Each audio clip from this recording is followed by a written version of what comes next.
I hate democracy.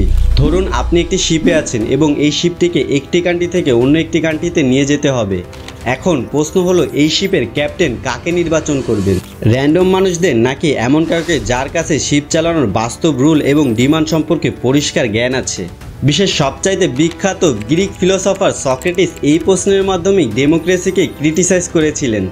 তার মতে গণতন্ত্র একটি পপুলার ইলিউশন, যেখানে মানুষ ভাবে তারা স্বাধীনভাবে সিদ্ধান্ত নিচ্ছেন, অথচ বাস্তবে তারা শুধুমাত্র তাদের ইচ্ছা, আবেগ এবং স্বার্থের দ্বারা চালিত হচ্ছে। সক্রেটিসের প্রথম যুক্তি ছিল ভোট দেয়া একটি স্কিল এবং প্রতিটি স্কিলের মতো এটিও শেখা প্রয়োজন। কিন্তু ডেমোক্রেসিতে যাকে তাকেই ভোটিং রাইট দিয়ে দেওয়া হয়, যাদের অনেকেই রাষ্ট্র, অর্থনীতি অথবা প্রশাসনের জ্ঞান পর্যন্ত রাখে না। এটা অনেকটা এমন যে একটি জাহাজের দায়িত্ব এমন কাউকে তুলে দেওয়া হচ্ছে যে কখনো সমুদ্রই দেখেনি। সেকেন্ড, ডেমোক্রেসিতে মানুষ সমাজের লাভের কথা ভাবে না, তারা শুধু তাদের পার্সোনাল লাভের কথাই ভাবেন। তাই তো ইলেকশনের সময় দেখা যায় কখনো টাকা, কখনো নেশার দ্রব্য, আবার কখনো মিথ্যা প্রতিশ্রুতি দিয়ে ভোট কিনে নেওয়া হয়।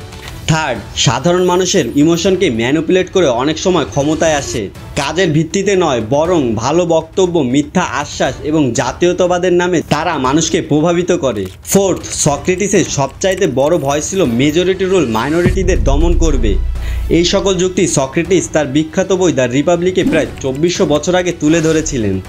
অবাক করার মতো বিষয় হলো, আজ এত বছর পরেও তার সেই আর্গুমেন্টগুলি এখনও এতটা রিলেভেন্ট।